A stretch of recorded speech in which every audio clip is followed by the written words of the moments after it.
अगर आप अपने दर्द, गम और डर को खत्म करना चाहते हैं तो आपको अपने दिमाग में आने वाले विचारों पर काम करना होगा, क्योंकि विचार ही दर्द, गम और डर के स्रोत हैं। यदि आपका दिमाग अच्छे विचारों से भरा है तो यह आपको सकारात्मक परिणाम देगा। अगर बुरे विचारों से भरा है तो यह आपको बुरे परिणाम देगा। जिस तरह से रास्ते पर चलते समय आप ये तय कर लेते हैं कि आपको कहाँ जाना है, ठीक उसी तरह से आप जीवन में जीते हुए ये तय कर ले कि आपको क्या पाना है और क्या छोड़ना है। अगर आप ऐसे लोगों की तलाश कर रहे हैं जो आपको सफल बनाने में आपकी मदद करें, तो आप यह मान लीजिए कि ऐसा कोई मिलना मुश्किल ही नहीं, नामुमकिन है, क्योंकि सफल होना हमारे विचारों पर निर्भर करता है। श्री कृष्ण कहते हैं, सुख दुख तो अतिथि की तरह है, बारी बारी से आएंगे, चले जाएंगे। यदि वह नहीं आएंगे तो हम अनुभव कहाँ से लाएंगे। खामोशी से भी कर्म होते मैंने देखा है, पेड़ों को छाव देते हुए। गुस्सा आए तो रुकना सीखो, गलती हो जाए तो झुकना सीखो। रिश्ते कभी अपने आप नहीं टूटते, अहंकार, अज्ञान और बुरा रवैया उन्हें तोड़ देते हैं। ज्ञान के बाद यदि अहंकार का जन्म होता है तो ज्ञान जहर है, किंतु ज्ञान के बाद यदि नम्रता का जन्म होता है तो वही ज्ञान अमृत है। मन की शांति से बढ़कर इस दुनिया में कोई और दौलत नहीं है। इंसान की पहचान करनी है तो सूरत से नहीं, चरित्र से कीजिए, क्योंकि सोना अक्सर लोहे की तिजोरी में ही रखा जाता है। इंसान कहता है, भगवान मेरी दुआ उसी वक्त क्यों नहीं सुनता।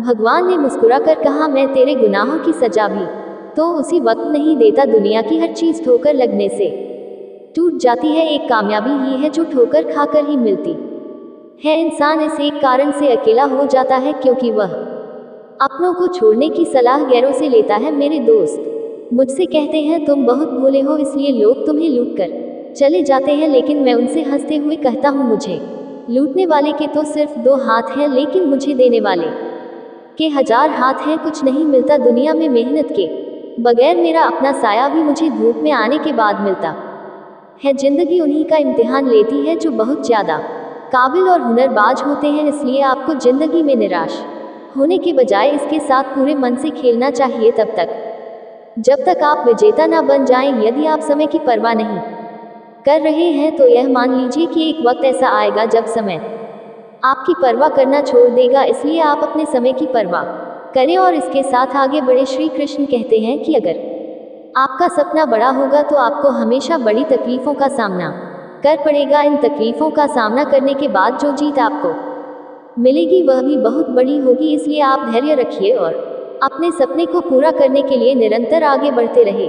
अगर आप सोचते हैं कि आपको सफलता आसानी से मिल जाएगी तो आप गलत हैं, क्योंकि सफलता स्मार्ट तरीके से की गई मेहनत और धैर्य रखने से मिलती है। अगर आप इन सब लिए तैयार हैं तो आप सफल होने के लिए भी तैयार हैं। यदि आप दिन रात सफल होने के लिए जूझ रहे हैं तो आपके रास्ते में आने वाली बड़ी से बड़ी समस्या आपको रोक नहीं पाएगी। अगर कोई आपको रोकेगा तो वह आप खुद होंगे, कोई और नहीं। कब तक आप बैठकर अपनी किस्मत को कोसते रहेंगे। कभी ना कभी आपको पूरे जोश के साथ उठना होगा, पूरी लगन और मेहनत के साथ काम करके अपनी किस्मत को बदल होगा। अगर आपका ध्यान आपके लक्ष्य पर नहीं है तो आप इस बात पर ध्यान दीजिए कि आपका ध्यान किस तरफ है। जिस तरह आपका पूरा ध्यान होगा वही आपके जीवन में घटित होगा और वही आप हासिल कर पाएंगे। जिंदगी की किताब में धैर्य का कवर होना जरूरी है, क्योंकि वही हर पन्ने को बांध कर रखता है। 2 लोगों से हमेशा होशियार रहो, एक जो तुम में वह कमी बताएं जो तुम्हारे अंदर नहीं, और दूसरे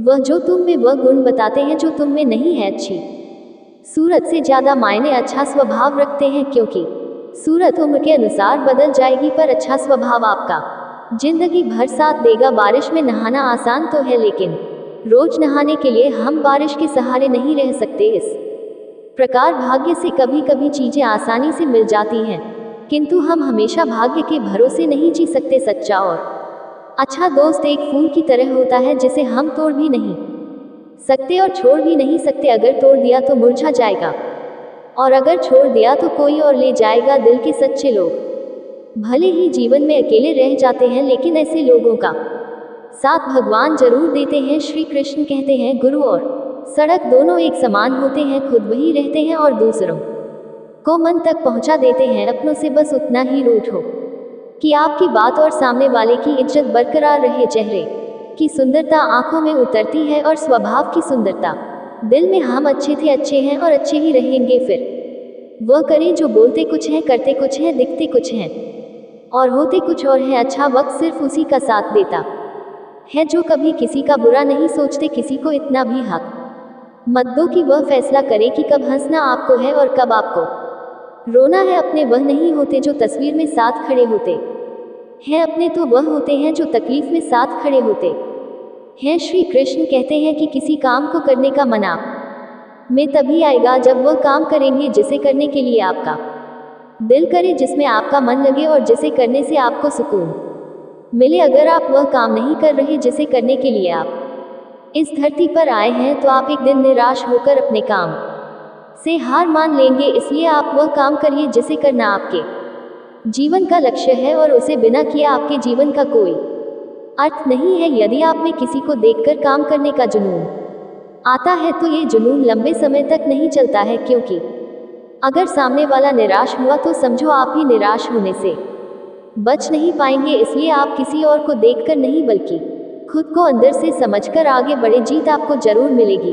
अगर आप जीवन में बड़ी सफलता हासिल करना चाहते हैं तो आपको जीवन में उतार चढ़ाव से गुजरना ही होगा, क्योंकि बिना उतार चढ़ाव की सफलता की कोई परिभाषा नहीं है। यदि आप संयम रखोगे तो इससे मिलने वाला फल आपके जीवन में सुख, शांति और समृद्धि लेकर आएगा, क्योंकि आप जानते हैं संयम का फल मीठा होता है, पर इसे बढ़ने और पकने में एक लंबा समय लगता है। आपके चाहने से यह जल्दी तैयार नहीं होते। जब तक संघर्ष का रास्ता चुनते हैं तो आपको इस राह पर चलकर बहुत दर्द सहना पड़ता है, लेकिन यही दर्द आगे चलकर आपकी ताकत बनकर सामने आता है और आपको जीत दिलाता है। चेहरा चाहे कितना भी सुंदर हो, अगर जुबान कड़वी हो तो लोग मुंह फेर ही लेते हैं, क्योंकि जुबान की सुंदरता चेहरे की सुंदरता से कहीं ज्यादा बढ़कर है। हर सूर्यास्त हमारे जीवन में एक दिन कम कर देता है, लेकिन हर सूर्योदय हमें आशा भरकर एक नया दिन दे जाता है। इसलिए सदैव बेहतर की उम्मीद करें। यदि कोई आपसे दूरी बनाना चाहता है तो ऐसा करने दीजिए, नहीं तो आप उससे जितना नजदीक होने की कोशिश करेंगे वह उतना ही दूर जाता जाएगा। माता पिता पर उतना ही विश्वास रखो जितनी दवाइयों पर रखते हो। थोड़े बेशक कड़वे हैं, पर आपके फायदे के लिए हैं। आशा और विश्वास कभी गलत नहीं होते। ये हम पर निर्भर करता है कि हमने आशा किससे और विश्वास किस पर किया है। निकले हम दुनिया की भीड़ में तो पता चला कि हर वह शख्स अकेला है जो दूसरों पर भरोसा करता है। परेशान ना हुआ करो सबकी बातों से। कुछ लोग पैदा ही बकवास करने के लिए होते हैं। सपने देखने वाले सो जाते हैं और सपनों को जीने की ख्वाहिश रखने वालों को आंख बंद करके भी नींद नहीं आती। लोगों को खोने से मत डरो, डरो इस बात से कि कहीं लोगों का दिल रखते तुम खुद को ही ना खो दो। श्री कृष्ण कहते हैं भक्ति और भरोसा इतना रखना कि संकट हम पर आए और चिंता भगवान करे, अपनी गलती को तुरंत स्वीकार कर लेना और दूसरों की गलतियों को नजरअंदाज कर देना, यही सकारात्मक सोच की दिशा में पहला कदम है। शस्त्र केवल शरीर को घायल कर सकते हैं, किंतु शब्द आत्मा को भी घायल कर देते हैं। कोशिश करें अच्छा बोले, अच्छा सुने और अच्छा व्यवहार करें। अच्छी नसीहत का असर आजकल इसलिए नहीं होता क्योंकि लिखने वाले और पढ़ने वाले दोनों ही यह समझते हैं कि यह तो दूसरे के लिए है। मुझे पागलों से दोस्ती करना पसंद है, क्योंकि मुसीबतों में कोई समझदार काम नहीं आता। मिट्टी के घरों में लोग खड़े होते हैं, औकात में भले ही छोटे मगर इंसानियत में बड़े होते हैं। जरूरी नहीं कि जिनमें सांस नहीं वह मुर्दा है, जिनमें इंसानियत नहीं वह कौन सा जिंदा है। जिंदगी गुजारने के दो तरीके हैं, जो पसंद है उसे हासिल करो या फिर जो हासिल है उसे पसंद कर लो। दो लोगों को जिंदगी में कभी नहीं भूलना चाहिए, एक जिसने तकलीफ दी हो और दूसरे वह जिन्होंने तकलीफ में साथ दिया हो। रंग में भी इतने रंग कहाँ जितने रंग बदलते हैं आजकल के इंसान। संस्कार किसी विश्वविद्यालय में नहीं मिलते, घर के माहौल में ही मिलते हैं। अकेले कमाते हैं और पूरा घर खाता है तो घमंड मत करना, ऊपर वाले को धन्यवाद करना कि इस भले काम के लिए भगवान ने आपको चुना है। दिल में हो जज्बा कुछ कर दिखाने का तो जलते दिए को भी आंधियों का डर नहीं होता। जो दिखता नहीं है वह बुनियाद होती है, वह चाहे ईश्वर हो, संस्कार हो या विचार हो। कभी सोचा है पानी से जुदा होकर मछलियां क्यों मर जाती हैं? क्योंकि उन्हें नहीं मालूम था कि किसी की नज़दीकियां पहले आदत फिर जरूरत फिर जिंदगी बन जाती है। भाषाओं का अनुवाद हो सकता है, भावनाओं का नहीं। कभी कभी कदर और एहसास के लिए जरूरी है कि कुछ वक्त उससे दूर रहा जाए। याद रखना, अक्सर वही लोग हम पर उंगली उठाते हैं जिनको हमें छूने की औकात बात ना हो। आजकल दुनिया में इंसान की कीमत उसके चले जाने के बाद पता चलती है। जब कोई व्यक्ति अपनी समस्याओं को आपके सम्मुख रखता है तब वह आप पर ईश्वर के जैसा संपूर्ण विश्वास रखता है। किसी महान लक्ष्य को हासिल करने के लिए संघर्ष के रास्ते पर आपको अकेले ही चलना पड़ता है, और जब आप लक्ष्य हासिल कर लेते हैं तो लोग आपका अनुसरण करना शुरू कर देते हैं। लोग आपके पीछे चलना शुरू कर देते हैं। किस्मत का दूसरा नाम लगन है। अगर आप अपने काम को पूरी लगन और मेहनत से करते हैं तो आपको कामयाब होने से कोई रोक नहीं सकता। यदि आप में मेहनत करने की लगन नहीं है तो आपको कदम कदम पर रुकावट नजर आएगी। अगर आपको किसी ने छोड़ दिया है तो आप इस गम में अपना दिन और रात मत गुजार देना। गम को भूलकर आगे बढ़ी और खुद को इतना बड़ा बनाए कि आपको छोड़ने वाला आपकी एक झलक पाने के लिए तरस जाए। अगर आप बिना कोई प्रयास किए ये सोचते हैं कि आपका वक्त आज नहीं तो कल बदलेगा, तो आप ये लिख लीजिए कि आप मरने के आखिरी पड़ाव पर आ जाएंगे, पर आपका समय नहीं बदलेगा। समय सिर्फ उनका बदलता है जो सिर्फ मेहनत करने पर विश्वास रखते हैं। ईश्वर ने आपको अंदर से लेकर बाहर तक कुछ इस तरह से बनाया है कि अगर आप खुद का सही तरह से इस्तेमाल करना शुरू कर दे तो आप वह बन सकते हैं जो आप बनना चाहते हैं, और वह हासिल कर सकते हैं जो आप करना चाहते। जब आप जिम्मेदारियों से बोझ को अपना कर्तव्य समझकर खुशी खुशी उठाते हैं तो जिम्मेदारियां आपको कुशल और ताकतवर बनाती हैं, और अगर इन्हें आप मजबूरी में नाखुश होकर उठाते हैं तो आप इन्हीं जिम्मेदारियों के बोझ में दबकर खत्म हो जाते हैं। श्री कृष्ण कहते हैं कि आपका मन जितना तेज दौड़ेगा आपके सफल होने की गति उतनी ही धीमी हो जाएगी। इसलिए आप मेरी मानिए, अपने मन को नियंत्रित करिए। एक समय की बात है, एक राज्य में एक पराक्रमी राजा का शासन था। उसकी कोई संतान नहीं थी। ढलती उम्र के कारण राज्य के भावी उत्तराधिकारी को लेकर वह अत्यंत चिंतित था। अनेक वैद्य को दिखाने के बाद भी वह संतान सुख से वंचित ही रहा। अंततः उसने राज्य के ही किसी योग्य नवयुवक को राज्य की बागडोर सौंप देने का निश्चय किया। भावी उत्तराधिकारी के चयन हेतु उसने योग्यता परीक्षण का आयोजन किया। इस हेतु एक शानदार महल का निर्माण करवाया गया। महल के दरवाजे पर गणित का एक समीकरण अंकित कर पूरे राज्य में घोषणा कर दी गई कि राज्य के सभी नवयुवक महल का दरवाजा खोलने आमंत्रित हैं। जो दरवाजे पर अंकित समीकरण हल कर दरवाजा खोलने में सफल होगा उसे महल उपहार स्वरूप प्रदान किया जाए, और साथ ही राज्य का उत्तराधिकारी भी घोषित कर दिया जाएगा। घोषणा के दिन से उस नवनिर्मित महल में नवयुवकों का तांता लग गया। सुबह से लेकर शाम तक नवयुवक वहां आते और दरवाजे पर अंकित गणित के समीकरण को हल करने का प्रयास करते, किंतु आश्चर्य की बात यह थी कि कोई भी उसे हल नहीं कर पा रहा था। कोई उसे लिखकर याद करके जाते और घर पर उसका हल निकालने का हर संभव प्रयास करते, किंतु फिर भी असफल रहे थे। कई दिन बीत गए। राजा के बड़े से बड़े गणितज्ञ भी उस समीकरण का हल निकालने में असमर्थ रहे। राजा ने दूसरे राज्यों के गणितज्ञों को आमंत्रित किया। दूसरे राज्य के गणितज्ञ आए और गणित का वह समीकरण हल करने लगे। जैसे जैसे दिन ढलता गया एक एक करके गणितज्ञ वहां से जाते गए। अंत में मात्र 3 लोग शेष बचे। उनमें से 2 दूसरे राज्य के गणितज्ञ थे, किंतु तीसरा गांव का एक साधारण सा युवक था। महाराज, मैं तो बस यूं ही इन नामी गणितज्ञों को देखने आया हूँ। यह अपने राज्य के इतने बड़े गणितज्ञ हैं, इन्हें समीकरण हल करने दीजिए। यदि इन्होंने हल निकाल लिया तो राज्य के उत्तराधिकारी बन जाएंगे। इससे बड़ी खुशी की बात और क्या होगी। यदि यह समीकरण हल नहीं कर पाए तब मैं कोशिश करके देखूंगा। इतना कहकर युवक एक कोने में बैठकर गणितज्ञों को देखने लगा। पूरा दिन निकल गया और शाम घेर आई, किंतु कोने में बैठा युवक उठकर दरवाजे के पास गया और जाकर उसे धीरे से धक्का दे दिया। जैसे ही उसने दरवाजे को धक्का दिया दरवाजा खुल गया। दरवाजा खुलते ही लोग उससे पूछने लगे कि तूने ऐसा क्या किया कि महल का दरवाजा खुल गया। युवक बोला, जब मैं बैठकर सबको गणित का समीकरण हल करते देख रहा था तो मेरे दिमाग में विचार आया कि हो सकता है कि दरवाजा खोलने का कोई समीकरण ही ना हो। इसलिए मैं गया और सबसे पहले जाकर दरवाजे को धक्का दे दिया। दरवाजा खुल गया। दरवाजा खुलने का कोई समीकरण था ही नहीं उसका उत्तर वहां उपस्थित राजा ने भी सुना और बहुत प्रसन्न हुआ। उस युवक को वह महल भी दे दिया गया और राज्य का भावी उत्तराधिकारी भी घोषित किया। इस कहानी से हमें क्या सीख मिलती है? जिंदगी में हम कई बार ऐसी परिस्थिति में फंस जाते हैं जब हमें लगता है हमारे सामने पहाड़ जैसी समस्या है, जबकि वास्तव में कोई समस्या होती ही नहीं, या होती भी है तो छोटी सी, लेकिन हम उसे बहुत बड़ा बनाकर उसमें उलझे रहते हैं। बाद में उस समस्या का समाधान अपने आप ही निकल जाता है, या फिर थोड़े से प्रयास के बाद तब हमें एहसास होता है कि इतनी सी समस्या के लिए हमने कितना समय बर्बाद कर दिया। समस्या आने पर विचलित ना हो, शांति से सोचिए और फिर समाधान करने का प्रयास कीजिए। श्री कृष्ण कहते हैं कि अगर आप इस धरती पर जन्म ले ही लिए हैं तो फिर जोखिम लेने से क्यों घबरा रहे हैं। आगे बढ़ने को ठान लीजिए। सारी तकलीफें और दर्द आपका मार्गदर्शन करना शुरू कर देंगे, क्योंकि जो कुछ करने को ठान लेता है वह आज नहीं तो कल अपना नाम बना लेता देता है। यदि आप खुद की कमियों को दूर नहीं कर पा रहे हैं तो आप यह मान लीजिए कि आप जितनी तेजी से आगे बढ़ने का प्रयास करेंगे उतनी ही तेजी से आप नीचे भी गिरेंगे।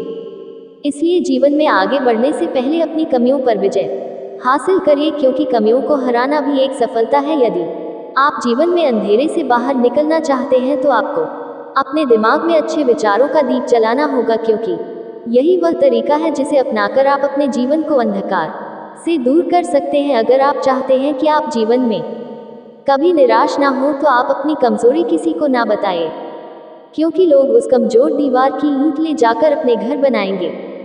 मतलब कि लोग आपकी कमजोरियों का फायदा उठाएंगे। इसलिए आप अपनी कमजोरी को भूलकर साहस के साथ आगे बढ़े, मंजिल जरूर मिलेगी। अगर आप अपने दिल और दिमाग को मैला करना चाहते हैं तो आप अपने दिल और दिमाग को बुरी यादों और बुरे विचारों से भर लीजिए। लेकिन हाँ, मैं आपसे ये भी कहूँगा कि बुरी यादें और बुरे विचारों को दिल और दिमाग में बैठाना आसान है, लेकिन इन्हें दोबारा बाहर निकालना आसान नहीं। इसलिए आप सोच समझकर निर्णय लें ताकि आपका भविष्य सुरक्षित रहे।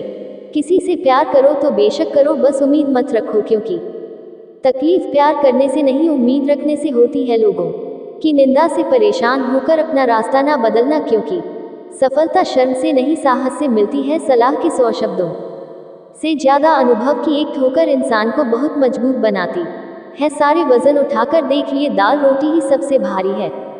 धैर्य रखिए, कभी कभी जीवन में कुछ अच्छा पाने के लिए सबसे बुरे दौर से गुजरना पड़ता। हर इंसान में कोई ना कोई प्रतिभा जरूर होती है, लेकिन लोग अक्सर इसे दूसरी जैसी बनने में नष्ट कर देते हैं। जो बुरा लगे उसे त्याग दो, फिर चाहे वह विचार हो, कर्म हो या मनुष्य। जिंदगी में हम कुछ नया इसलिए भी नहीं कर पाते क्योंकि हमें लगता है कि दूसरे नहीं कर पा रहे तो हम कैसे कर सकते हैं। जिंदगी में कैसा भी मोड़ आए, कभी हिम्मत मत हारना, क्योंकि तुम्हारी हिम्मत ही तुम्हें हर कठिनाई से बाहर निकालेगी। एक बात याद रखना, पूरी दुनिया जीत कर भी अगर अपने माँ बाप का दिल नहीं जीता तो वह हार के समान है। यदि आप सोचते हैं कि आप मेहनत बहुत करते हैं पर आप कहीं पहुंच नहीं पा रहे हैं तो आप सिर्फ एक गलती कर रहे हैं। आप मेहनत बहुत कर रहे हैं पर अपने मन में हार जाने का डर बैठा रखा है, और यह डर आपको जकड़ रखा है। मेरी मानिए, जो मेहनत आप कर रहे हैं उसे पूरी लगन और ईमानदारी से करते हुए अपने आप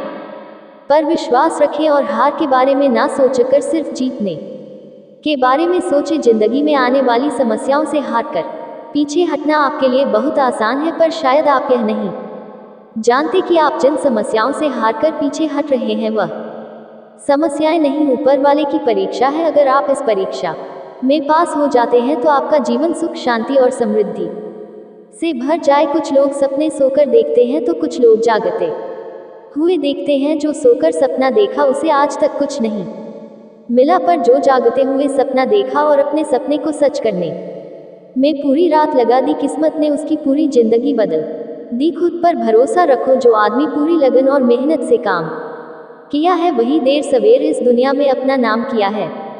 अगर आप भी नाम कमाना चाहते हैं तो आप भी से दौड़ लगाना शुरू कर दीजिए। मतलब खुद पर भरोसा रख के पूरी लगन और मेहनत के साथ अपने काम को अंजाम दीजिए। समय बताने वाले बहुत हैं पर समय पर काम आने वाले बहुत कम। अपनी किस्मत को दोष कभी मत देना, आप इंसान बनकर पैदा हुए हो, ये किस्मत नहीं तो और क्या है। काश लोग समझ जाएं कि रिश्ते एक दूसरे का ख्याल रखने के लिए बनाए जाते हैं, एक दूसरे का इस्तेमाल करने के लिए नहीं। जो कदर नहीं करते उनके लिए लोग रोते हैं, और जो हर किसी की कदर करते हैं उन्हें लोग अक्सर रुलाते हैं। ये दुनिया वाले भी अजीब है। दुनिया तो आपके राह में पत्थर फेंकेगी, लेकिन यह आपके ऊपर निर्भर करता है कि आप इस पत्थर को कैसे इस्तेमाल करते हो दूसरों पर। वही पत्थर फेंककर या अपनी कामयाबी का पुल बनाकर जिंदगी में कभी भी निराश मत होना। क्या पता कल वह दिन हो जिसका तुम्हें बेसब्री से इंतजार था। किसी को कभी दुख मत देना, क्योंकि दी हुई चीज एक दिन 1000 गुना होकर लौटती है। वक्त के साथ सब कुछ बदल जाता है, लोग भी, रास्ते भी, एहसास भी, और कभी कभी हम खुद भी हर खोई हुई चीज ढूंढने पर मिल सकती है। विश्वास एक बार खो जाए तो क्या दोबारा मिलेगा। कैलेंडर हमेशा तारीख बदलता रहता है, पर एक दिन ऐसी भी तारीख आती है जो कैलेंडर को ही बदल देती है। इसलिए सब्र रखिए, वक्त हर किसी का आता है, बस मेहनत करते रहिए। हम तो मजाक में भी किसी को दर्द देने से डरते हैं, ना जाने लोग कैसे सोच समझकर दिलों से खेल जाते हैं। जिंदगी आखिरकार रुला ही देती है, फिर चाहे हम माँ बाप के कितने ही लाडले क्यों ना हो। यदि आप जिंदगी में अकेले रह गए हैं तो इस बात का अफसोस मत कीजिए कि आप अकेले हैं, बल्कि इस बात पर खुशी मनाएं कि अब आपका पूरा वक्त आपके काम को मिलेगा। और याद रखिए कि काम से बड़ा कोई अपना नहीं, काम से बड़ा कोई दोस्त नहीं। हार को हार की तरह मत देखिए, इसे एक और सीखने के मौके की तरह देखिए, क्योंकि हर एक हार में सीखने की अपार संभावना होती है। और अब आपको कई बार हार के बाद सफलता मिलती है, वह पहली बार में ही मिलने वाली सफलता से कई गुना ज्यादा शानदार होती है। अगर आप देखें तो प्रकृति हमें बहुत कुछ सिखाती है, जैसे रात और दिन होने से हम सीखते हैं अंधेरे से उजाले की ओर बढ़ना, और रोशनी देकर प्रकृति हमें सिखाती है कि लोगों की निस्वार्थ भाव से सेवा करनी चाहिए। मधुबन गांव में सुमन नाम की एक लड़की रहती थी, जिसकी उम्र मात्र 12 साल थी। वह कभी स्कूल नहीं गई, फिर भी वह सब कुछ ऐसे करने का सपना देखती थी जिससे कि वह पूरी दुनिया में मशहूर हो जाए। सुमन के गांव वाले हमेशा उसे पगली कहते थे, क्योंकि वह कभी स्कूल नहीं गई, फिर भी वह जिंदगी में कुछ बड़ा करने का सपना देखती थी। गांव वाले सुमन के पिताजी पर इस बात को लेकर दबाव बनाते थे कि सुमन पढ़ी लिखी नहीं है, इसलिए जल्द से जल्द उसकी शादी कर दो, वरना आगे चलकर बहुत मुश्किल होगी। सुमन के पिताजी गांव वालों की बात से पूरी तरह से सहमत थे, पर सुमन सहमत नहीं थी। उसे तो शादी नहीं, बल्कि पूरी दुनिया में नाम कमाना था, कुछ ऐसा करना था जिससे उस पर लोगों को बेटी होने पर गर्व हो। सुमन के लिए ये सब कुछ करना आसान नहीं था। गांव वाले इस बात से बेखबर थे कि वाकई सुमन करना क्या चाहती है। वह किसी को इस बारे में नहीं बताती थी कि वह एक अच्छे चित्रकार है, उसे बचपन से चित्र बनाना अच्छा लगता था। शायद यही वह वजह थी, उसका मन पढ़ने में नहीं लगता था, और इस वजह से वह कभी स्कूल भी नहीं गई। उसके पिताजी को उसका चित्र बनाना अच्छा नहीं लगता था। उन्होंने कई बार सुमन के बनाए चित्र को आग के हवाले कर दिया था, फिर भी सुमन हार नहीं मानी। वह चित्रकारी करती गई और करती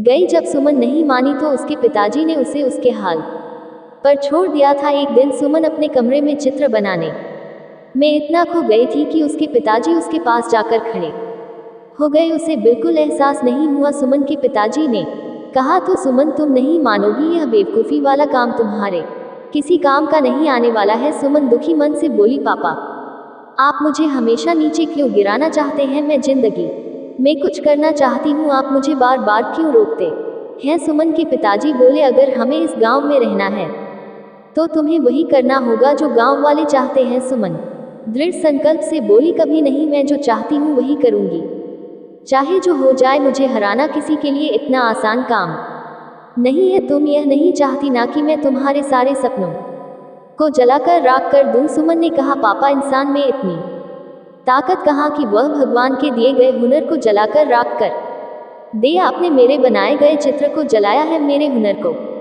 नहीं। सुमन के पिताजी ने सख्त शब्दों में कहा, गांव वाले ठीक कहते हैं कि तुम्हारी लड़की पागल हो गई, उसे इलाज की जरूरत है। सुमन बोली, पापा आपको पता होना चाहिए कि दुनिया में जो भी बड़े काम हुए हैं पागलों ने ही किए हैं और करते रहेंगे। मैं भी उन्हीं पागलों में से एक हूँ। सुमन के पिताजी ने कहा, मुझे लगता है तुम्हें समझाना बेकार है, और कमरे से बाहर चले गए। सुमन गांव वालों को सफल होकर दिखाना चाहती थी, ताकि वह अपनी बेटियों को आगे बढ़ने का मौका दे और उनकी बेटियां अपने पैर पर खड़ी हो सके। एक दिन सुमन के मन में यह विचार आया कि वह गांव में अपने बनाए गए चित्रों की प्रदर्शनी लगाएगी और पास के 10 गांवों में प्रसार प्रचार के लिए जाएगी। इस बारे में बात करने के लिए अपने पिताजी के पास गई। शायद उसे इस काम में किसी की मदद की आवश्यकता थी। पापा, मैं आपसे कुछ कहना चाहती हूँ, सुमन ने पिताजी से कहा। शायद आपको अच्छा लगेगा कि नहीं, बोलो, क्या कहना चाहती हो? मैं गांव में अपने बनाए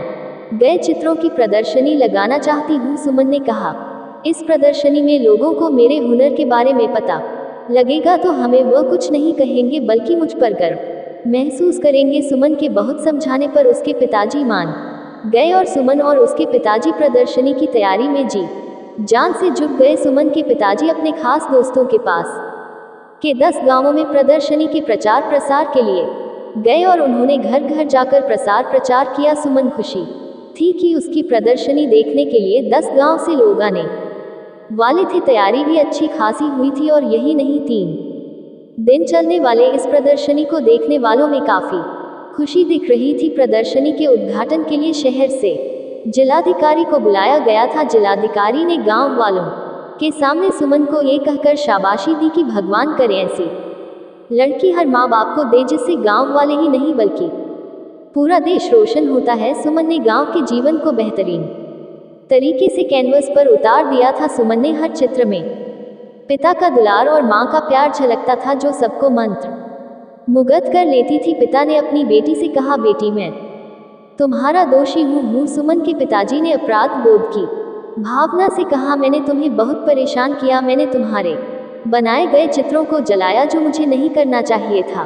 पापा, अगर आप मेरे साथ प्यार से पेश आते तो शायद आज मैं जहाँ हूँ वहाँ नहीं होती। सुमन ने कहा, पापा, आपकी हर बात से मुझे और अधिक प्रयास करने की ताकत मिलती थी। सुमन पिताजी का साथ पाकर बहुत खुश थी और वह अपनी कला को और ज्यादा निखारने का प्रयास करती रही और साथ ही दूर दराज के गांव में प्रदर्शनी भी लगाती रही। एक दिन भगवान ने सुमन के साथ जो किया वह किसी के साथ न करे। एक हादसे ने सुमन का सब कुछ बर्बाद कर दिया। उसके दोनों हाथ चले गए, उसके सारे सपने टूटकर बिखर गए। निराश जिंदगी से हारी हुई चुपचाप घर के आंगन में बैठी रहती थी। उसके पिताजी का रो रो कर बुरा हाल था। उनसे अपनी बेटी का दुख नहीं देखा जा रहा था, शायद इसीलिए वे उसके सामने बहुत कम आते थे। सुमन खुद को समझाने की पूरी कोशिश करती थी कि उसकी कहानी इतनी आसानी से खत्म नहीं होने वाली है। अब उसकी लड़ाई ना पापा से है और ना ही गांव वालों से, अब उसकी जंग किस्मत से है। अब चाहे जो हो जाए वह किस्मत को हराकर मानेगी, दुनिया में नाम कमाकर मानेगी। सुमन एक बार फिर नए सिरे से शुरुआत करती थी। इस बार वह हाथ से नहीं बल्कि पैर से चित्र बनाने की कोशिश कर रही थी, जिसे देखकर उसके पिता का दिल पसीज गया। सुमन के पिताजी ने कहा, बिटिया, ये क्या कर रही हो? अब तो मान जाओ। सुमन बोली, पापा, मैं कभी हार नहीं मान सकती। क्या तुम्हें लगता है कि तुम इस तरह से अपने सपने को पूरा कर लोगी? सुमन ने कहा, पापा, अगर इरादे पक्के हो तो कोई भी काम इस दुनिया में मुश्किल नहीं है। सुमन के पिताजी ने कहा, बेटी, प्रयास करो, मैं हमेशा तुम्हारे साथ हूँ। तुम्हारे प्रयास से तुम्हारी किस्मत भी हार जाएगी। और इस तरह से कई सालों की मेहनत के बाद एक बार फिर सुमन की जिंदगी वापस लौट आई। उसके टूटे हुए सपने एक एक करके जुड़ने लगे थे। वह गांव से लेकर शहर तक अपनी चित्रकारी के लिए शूर होने लगी थी, जो गांव वाले सुमन की तरक्की से जलते थे। हादसे के बाद से उसके लिए दुआ करने लगे थे। भगवान भी उसके प्रयास के सामने हार गए। वह सुमन को वह देने के लिए मजबूर हो गए जिसकी वह हकदार थी। एक दिन सुमन ने खुद से कहा, लोग मेरे खिलाफ थे, यहाँ तक कि मेरे पिताजी भी नहीं चाहते थे कि मैं अपना नाम बनाऊं। मेरी पहली प्रदर्शनी ने मेरे पिताजी की आंखें खोल दी कि उनकी बिटिया भी कुछ कर सकती है। एक हादसे ने मेरा सब कुछ बर्बाद कर दिया। मेरे दोनों हाथ चले गए। मैं टूट चुकी थी। मुझे नहीं लगा था कि अब मैं कुछ कर पाऊंगी, पर मुझ में कहीं ना कहीं वह चिंगारी थी जो मुझे एक बार फिर आगे बढ़ने का मौका दिया। मैंने नए सिरे से प्रयास शुरू की और देखते देखते सब कुछ मेरे लिए एक बार फिर आसान हो गया और मैं पूरी दुनिया में नाम बनाने के लिए आगे बढ़ी। हादसों में आदमी मरता है पर उसके जज्बात जिंदा रहते हैं। एक प्रयास से सब कुछ बर्बाद होने से बच जाता है। आदमी तब तक खत्म नहीं होता जब तक उसके हौसलों में जान होती है। यही वह हौसले होते हैं। जिद्दी बनो तभी लक्ष्य प्राप्त होगा। सच बोलने से हमेशा दिल साफ रहता है, अच्छा करने से हमेशा मन साफ रहता है और मेहनत करने से हमेशा दिमाग साफ रहता है। जीवन एक प्रतिध्वनि है, यहाँ सब कुछ वापस लौटकर आ जाता है। जैसे अच्छा बुरा झूठ, सच और धोखा। अतः दुनिया को आप अच्छा दो, सबसे अच्छा आपके पास लौट कर आएगा। जब लोग किसी को पसंद करते हैं तो उसकी बुराइयां भूल जाते हैं, और जब किसी से नफरत करते हैं तो उसकी अच्छाइयां भूल जाते हैं। इंसान बहुत खुदगर्ज है, पसंद करे तो बुराई नहीं देखता, नफरत करे तो अच्छाई नहीं देखता। शुभ चिंतक सड़कों पर लगे सुंदर लैंप की तरह होते हैं। वे हमारी यात्रा की दूरी को तो कम नहीं कर सकते, लेकिन हमारे पथ को रोशन और यात्रा को आसान करते हैं। बहुत से लोग तभी तक अच्छे रहते हैं जब तक वे सोचते हैं कि दूसरे भी अच्छे हैं। अच्छे लोगों पर लोग उतनी ही जल्दी उंगली उठाते हैं जितनी जल्दी सफ़ेद वस्त्र पर दाग लग जाते हैं। कभी कभी बुरा वक्त आपको कुछ अच्छे लोगों से मिलवाने के लिए आता है। कभी कभी ज़रूरत से ज़्यादा अच्छा होना भी ज़रूरत से ज़्यादा अपमानित करवा देता है। कोई किसी के बारे में सच्चे मन से अच्छा सोच है तो उसका कभी भी बुरा नहीं हो सकता। इसलिए सदा अच्छा सोचो, अच्छा करो और अच्छे रहो। केवल पैसों से आदमी धनवान नहीं होता, असली धनवान वह है जिसके पास अच्छी सोच, अच्छे दोस्त और अच्छे विचार का योग है। जिंदगी में अच्छे लोगों की तलाश करते करते खुद भी और अच्छे बन जाओ, जिससे आपसे मिलकर शायद किसी की तलाश पूरी हो जाए। हम जब किसी का अच्छा कर रहे होते तब हमारे लिए भी कहीं कुछ अच्छा हो रहा होता है। कई बार इंसान बहुत मेहनत कर रहा होता है लेकिन उसे मंजिल नहीं मिल रही होती, और तब लगता है यार सब कुछ छोड़ दूं, कुछ नहीं हो सकता, मुझसे कुछ नहीं हो पाएगा। तब ये स्टोरी हमेशा याद रखना। पुराने समय में एक राजा युद्ध में हार गया था। उसके सभी सैनिक मारे जा चुके थे। राजा किसी तरह अपनी जान बचाकर जंगल में भाग गया। सैनिक उसका पीछा कर रहे थे। वह बचने के लिए एक गुफा में छिप गया। सैनिक राजा को जंगल में खोजते खोजते उस गुफा तक पहुंच गए। गुफा के अंदर राजा को ढूंढा, लेकिन सैनिक उसे ढूंढ नहीं सके। बाहर आकर सैनिकों ने बड़े बड़े पत्थरों से गुफा बंद कर दी। गुफा बहुत गहरी थी अंदर की, और राजा छिपा हुआ था। वह काफी थक चुका था, भूख प्यास की वजह से बेहाल हो रहा था। उसके शरीर में ताकत भी नहीं बची थी। शत्रु के सैनिक गुफा बंद करके वहां से चले गए, तो राजा अंदर बैठा बैठा सोच रहा था कि अब तो उसका जीवन खत्म हो गया, वह गुफा से कभी बाहर नहीं निकल पाएगा। राजा निराश हो चुका था। तभी उसे माँ की एक बात याद आई। उसकी माँ कहती थी कि कुछ तो कर, यूं ही मत मर। यह बात याद आते ही राजा में फिर से ऊर्जा आ गई। उसने सोचा कि कोशिश किए बिना हार नहीं मान चाहिए। राजा ने गुफा के द्वार से पत्थरों को हटाने का काम शुरू कर दिया। कड़ी मेहनत के बाद राजा ने बड़े बड़े पत्थर खिसका दिए। किसी तरह राजा ने बाहर निकलने की थोड़ी सी जगह बना ली थी। राजा गुफा से बाहर निकला और अपने मित्र राजा के पास पहुंच गया। मित्र राजाओं की मदद से उसने शत्रुओं को पराजित कर दिया और अपना राज्य वापस प्राप्त कर लिया। इस कहानी से हमें ये सीख मिलती है कि हमें सफलता मिलने तक हार नहीं मानना चाहिए। जिस पल हम हार मान लेते हैं उसी समय असफल हो जाते हैं। पुराने समय में दो संत एक साथ रहते थे। दोनों की भक्ति का तरीका अलग अलग था। एक संत दिन भर तपस्या और मंत्र जाप करते रहता था, जबकि दूसरा संत रोज सुबह शाम पहले भगवान को भोग लगाता और फिर खुद भोजन करता था। एक दिन दोनों के बीच झगड़ा होने लगा कि बड़ा संत कौन है। इस दौरान वहां नारद मुनि पहुंच गए। नारद ने दोनों संतों से पूछा कि किस बात के लिए लड़ाई कर रहे हैं। संतों ने बताया कि हम ये तय नहीं कर पा रहे हैं कि दोनों में बड़ा संत कौन है। नारद ने कहा कि यह तो छोटी सी बात है, इसका फैसला मैं कल कर दूंगा। अगले दिन नारद मुनि ने मंदिर में दोनों संतों की जगह के पास हीरे की एक एक अंगूठी रख दी। पहले तप करने वाला संत वहां पहुंचा। उसने एक अंगूठी देखी और चुपचाप उसे अपने आसन के नीचे छिपाकर मंत्र जाप करने लगा। कुछ देर में दूसरा संत भगवान को भोग लगाने पहुंचा। उसने भी हीरे अंगूठी देखी, लेकिन उसने अंगूठी की ओर ध्यान नहीं दिया। भगवान को भोग लगाया और खाना खाने लगा। उसने अंगूठी नहीं उठाई। उसके मन में लालच नहीं जागा, क्योंकि उसे भरोसा था कि भगवान रोज उसके लिए खाने की व्यवस्था जरूर करेंगे। कुछ देर बाद वहां नारद जी आ गए। दोनों संतों ने पूछा कि अब आप बताएं कि हम दोनों में बड़ा संत कौन है। नारद ने तपस्या करने वाले संत को खड़े होने के लिए कहा। जैसे ही वह संत खड़ा हुआ तो उसके आसन के नीचे छिपी हुई अंगूठी दिख गई। नारद मुनि ने उससे कहा कि तुम दोनों में भोग लगाकर खाना खाने वाला संत बड़ा है। तपस्या करने वाले संत में चोरी करने की बुरी आदत है। उसने भक्ति के समय में भी चोरी करने से संकोच नहीं किया, जबकि भोग लेने वाले संत ने अंगूठी की ओर ध्यान तक नहीं दिया इस कारण वही संत बड़ा है। इस कहानी से हमें ये सीख मिलती है कि भक्ति तभी सफल होती है जब भक्त के मन में बुरे विचार ना हो, भक्त बुरे काम ना करता हो। जिस भक्त के विचार पवित्र हैं और जो बुरे कामों से दूर रहता है, सिर्फ उसे ही भगवान की कृपा मिलती है। एक बहुत पुराना गांव था। उस गांव के लोग बहुत ही सीधे और सच्चे थे। उसी गांव में दो बहुत ही सच्चे दोस्त रहते थे। वह दोनों बचपन से ही साथ थे और पूरा गांव उनको जानता था। उनमें से एक का नाम था राम और दूसरे का नाम अमन था। राम थोड़ा दुबला पतला था और श्याम अच्छा हट्टा कट्टा था और दोनों में बहुत गहरी मित्रता थी। वैसे तो गांव बहुत अच्छा था, लेकिन उस गांव में पानी की बड़ी समस्या थी। वहां के लोग दूर पहाड़ी से पानी लेकर आते थे, तब जाकर गांव में पानी आता था। एक दिन यूं ही बातें करते करते राम और अमन दोनों गांव से बहुत दूर निकल आए। जब दोनों शाम को गांव वापस लौट रहे थे तो उन्होंने देखा कि कुछ औरतें आपस में झगड़ा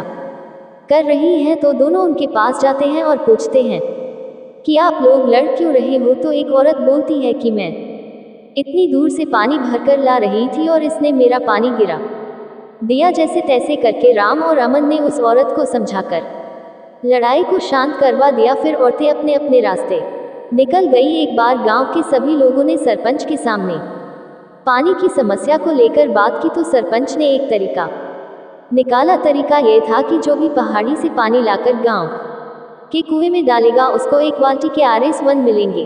तो राम और श्याम दोनों ने सोचा कि अब हम कोई काम तो करते नहीं है, ये काम अच्छा है, हमारा काम भी हो जाएगा और हम पैसे भी कमा लेंगे। ये सोचकर राम और श्याम दोनों अगले दिन से काम पर लग जाते हैं। वह पहले कुछ दिन तो एक बाल्टी से पानी डालते हैं, फिर वह दोनों हाथ में बाल्टी लेकर पहाड़ी पर जाने लगे और पहाड़ी से पानी भरकर गांव के कुएं में पानी डालने लगे। राम की बात पर कोई भी ध्यान नहीं दे रहा था, पर राम को ये पता था कि अगर आज बाल्टी भरते रहे तो आने वाले समय में राम ज्यादा काम नहीं कर पाएगा और आगे जाकर जब उसकी तबीयत खराब हो जाएगी तो पैसा आना भी बंद हो जाएगा। राम ने ये ठान लिया कि कोई साथ दे या ना दे, लेकिन वह पाइपलाइन जरूर डालेगा। उसने दिमाग लगाया कि दिन दिन में वह बाल्टी से कुएं में पानी डालेगा और उससे जो पैसा आएगा उससे वह अपना खर्चा चलाएगा और साथ में पाइपलाइन भी डालेगा। फिर क्या होता है, राम अपने काम में लग जाता है। वह दिन में तो बाल से कुएं को भरता और रात को पहाड़ी से पाइपलाइन डालने के लिए खुदाई करना शुरू कर देता है। ऐसे ही करते करते उसे महीनों निकल गए, लेकिन उसे ज्यादा कामयाबी हासिल नहीं हुई और यहाँ अमन ने उसी काम से खुद की बाइक खरीद ली और कुछ सालों में अमन ने खुद का घर भी ले लिया। लेकिन राम पाइपलाइन डालने में लगा हुआ था। अब तो पूरा गांव राम का मजाक उड़ाने लगा था। जैसे जैसे समय लगता जा रहा था वैसे वैसे लोग उसका मजाक उड़ाते जा रहे थे। लेकिन राम को पता था कि अगर एक बार पाइपलाइन तैयार हो गई तो पूरे गांव की समस्या हल हो जाएगी और साथ ही बैठे बैठे पैसा आएगा। राम को खुद पर विश्वास था कि पाइपलाइन से ही वह बिना काम के भी पैसा कमा सकता है और वह उसे पूरा करने के लिए लग जाता है। कई साल निकल गए, लेकिन राम अभी भी अपनी पाइपलाइन बनाने में लगा हुआ था और एक दिन ऐसा भी आया जब राम की पाइपलाइन तैयार हो गई और उसने गांव में बैठकर एक पाइप में टोंटी लगा दी और उससे पानी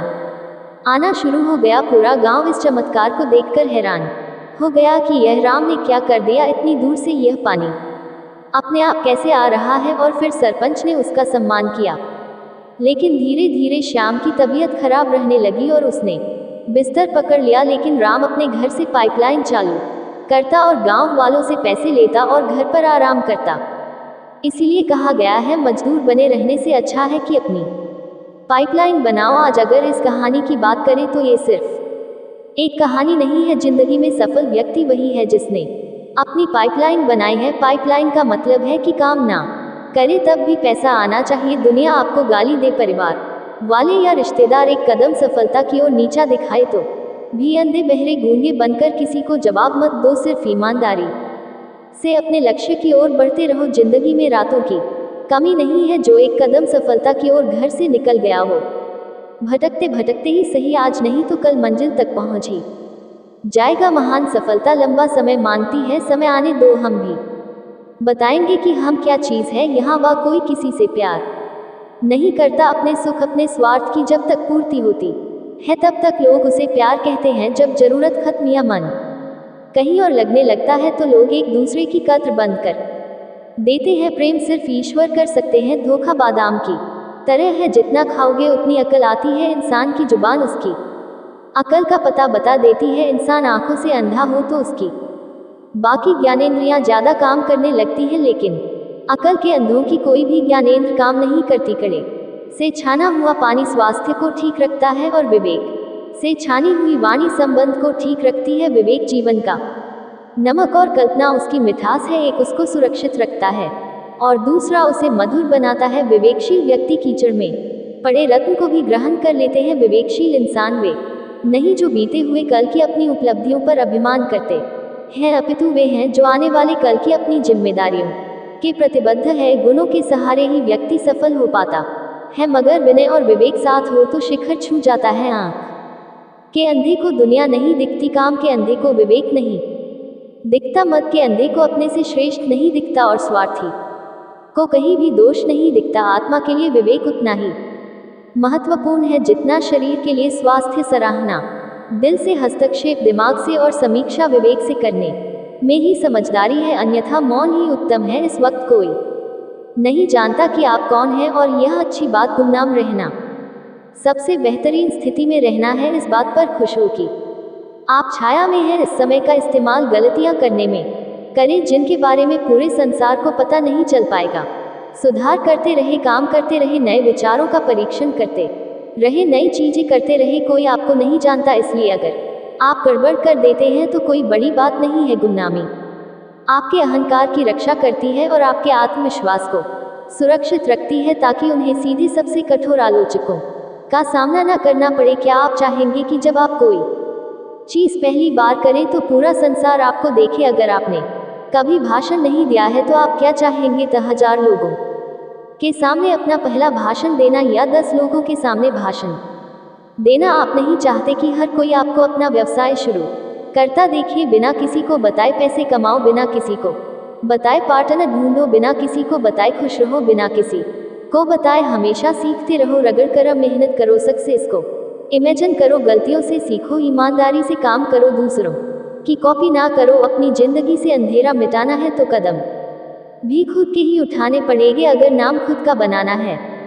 तो अंदाज भी सबसे अलग दिखाना पड़ेगा। कभी सोचने से नहीं मिल जाता कुछ भी, थोड़े से पंख तो अपने हौसले के भी खोलने पड़ेंगे। बिना मेहनत के कुछ नहीं मिलता यहाँ किसी को। थोड़ी हिम्मत, थोड़ी मेहनत तो खुद ही आजमानी पड़ेगी। दुनिया में ध्यान लगाना नहीं, ध्यान हटाने की कला का नाम अध्यात्म है। इंसान के मन की एक खास प्रवृत्ति है कि उसे जहाँ भी थोड़ा रस या आनंद मिलता है वही रम जाता है। वह चाहे स्त्री हो, चाहे पैसा हो, चाहे नशा हो या धर्म हो या समाज हो, वह उसी को पकड़कर बैठ जाता है और उसकी पकड़ जितनी मजबूत होती जाती है वह उतना ही उसमें उलझता जाता है और इसी उलझन को सुझाने का नाम है मौन। किसी ने संत से पूछा, आपने लक्ष्य कैसे हासिल किया? संत बोले, मैंने हर वह चीज कुर्बान की जो लक्ष्य के बीच रही थी। अपने शरीर तक को मैं नष्ट करने को तैयार हो गया था। बिना लक्ष्य की प्राप्ति किए मुझे अपना जीवन भी स्वीकार नहीं था। जिद्दी बनो तभी लक्ष्य प्राप्त होगा, जिससे सपनों को पहचान मिलती है। तो दोस्तों, यह वीडियो आपको बहुत अच्छी लगी होगी और आप लोगों ने इससे बहुत कुछ सीखा भी होगा। मिलते हैं आप लोगों से एक नए वीडियो के माध्यम से, तब तक के लिए आप सभी दर्शकों का बहुत बहुत धन्यवाद। जय श्री कृष्ण।